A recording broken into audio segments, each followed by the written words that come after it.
Ce texte est un extrait de La Longue Route, écrit par Bernard Moitessier en 1968, au cours de son tour du monde en solitaire, sans assistance et sans escale. Alors qu'il est en tête de course, il renonce à la gloire et continue sa route de son côté. Voici ce qu'il écrit. Dieu a créé la mer et il a peint en bleu pour qu'on soit bien dessus. Et je suis là, en paix, les traves pointées vers l'Orient, alors que j'aurais pu me trouver cap au nord, avec un drame au fond de moi. Le temps est beau, le siège se déroule doucement. Assis en tailleur, dans le cockpit, je regarde la mer en écoutant la note qui chante contre l'étrave.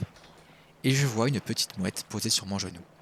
Je n'ose pas bouger, je n'ose pas respirer, tant j'ai peur qu'elle s'envole et ne revienne plus. Elle est toute blanche, presque transparente, avec des yeux noirs, très grands, et un bec très fin.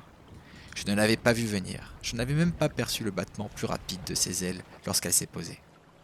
Mon corps est nu, sous le soleil, pourtant, je ne la sens pas sur la peau nue de mon genou. Elle ne pèse aucun poids perceptible. Lentement, j'approche la main.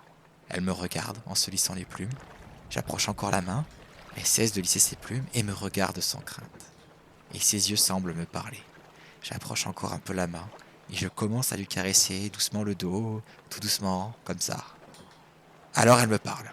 Et je comprends à ce moment-là que ce n'est pas un miracle, mais une chose tout à fait naturelle. Et elle me raconte l'histoire du beau voilier chargé d'êtres humains, des centaines de millions d'êtres humains. Au départ, il s'agissait d'un long voyage d'exploration.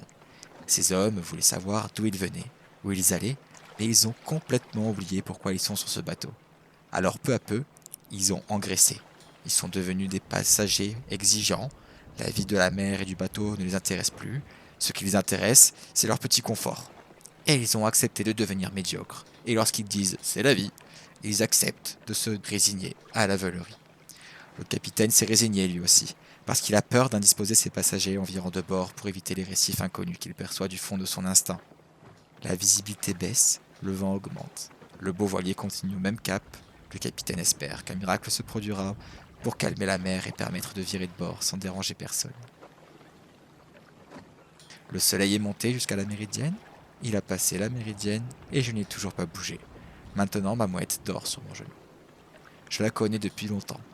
C'est la goélette blanche. Elle vit sur toutes les onzièmes où le soleil est le dieu des hommes. Elle part en mer le matin et regagne toujours son île le soir. Alors, il suffit de la suivre. Et elle est venue m'avertir à plus de 700 000 aujourd'hui. Pourtant, elle ne s'éloigne pas à plus de 30 ou 40 000 d'habitude. Je l'avais cherchée en vain dans l'océan Indien pendant que Marie-Thérèse courait vers les récifs. Et j'avais perdu mon bateau dans la nuit. La vérité, c'est que je dormais l'après-midi, dans le confort de ma cabine, quand la goélette blanche voulait me montrer l'île cachée derrière ces récifs.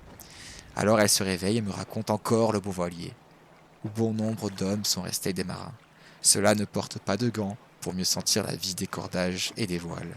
Ils marchent pieds nus et conservent le contact avec leur bateau si grand, si beau, si haut, dont les mâts arrivent jusqu'au ciel tout là-haut. Ils parlent peu, observent le temps, lisent dans les étoiles et dans le vol des mouettes, reconnaissent les signes que leur font les dauphins. Et ils savent que leur beau voilier court à la catastrophe. Mais ils n'ont pas accès à la barre ni au cabillaud. Tas de va-nu-pieds tenus à longueur de gaffe. On leur cuit qu'ils sentent mauvais, on leur dit d'aller se laver, et plusieurs ont été pendus pour avoir tenté de border les écoutes des voiles d'arrière et choquer celles des voiles d'avant, afin de modifier au moins un peu le cap. Le capitaine attend le miracle entre le bar et le salon.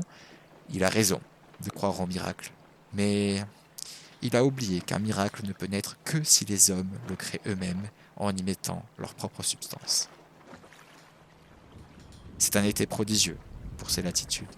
J'ai toutes les chances dans ma main depuis le départ. Toutes les miracles ensemble. Et je rêve ma vie dans la lumière du ciel en écoutant la mer. Cela fait des mois et des mois que je rêve ma vie. Pourtant, je la vis vraiment.